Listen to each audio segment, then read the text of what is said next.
Hey there! Once again, I am Jesse Dollemore, host of the conspicuously zero award-winning podcast, I Doubt It with Dollemore.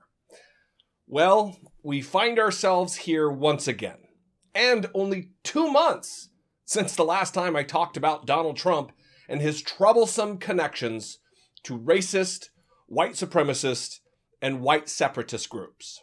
In the last video, I talked about the support that William Johnson has given to Donald Trump in the form of Robo Calls in the early primary states.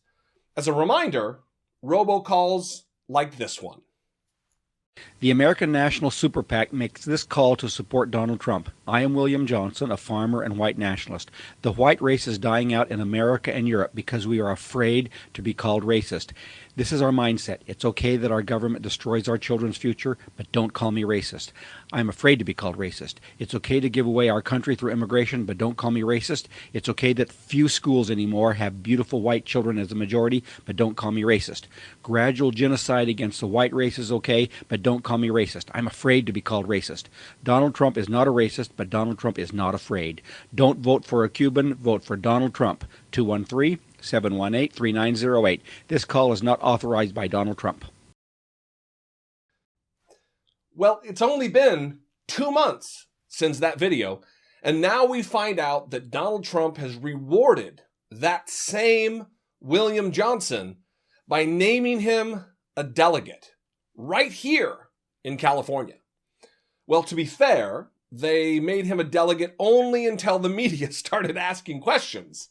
Once the press, which Donald Trump hates so much, once they caught wind that he was rewarding a proudly self-described white nationalist with a delegate position, the Donald Trump campaign changed their minds, and now he has resigned from his role as a Donald Trump delegate. Watch here as my boy J-Tap from CNN asks him about the timeline of his own resignation.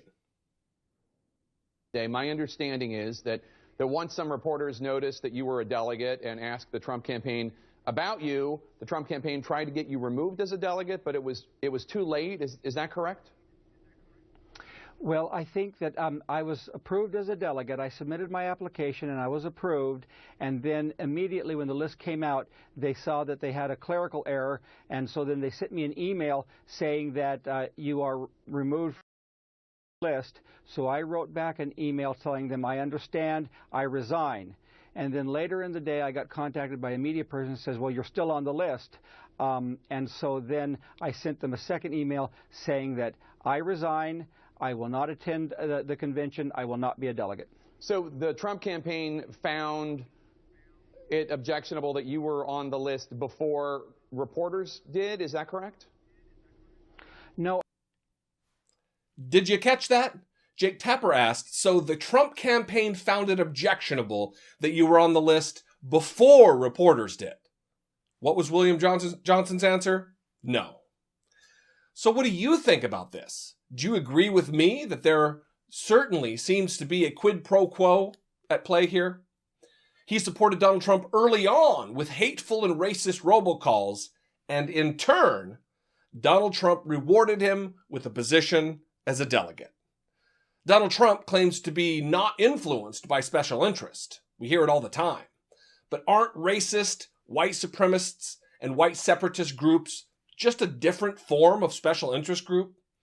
I think it goes without saying that it's problematic, to say the least, that Donald Trump feels so comfortable being supported by and seemingly in league with openly hateful bigots such as William Johnson. Let me know what you think. Thanks a lot.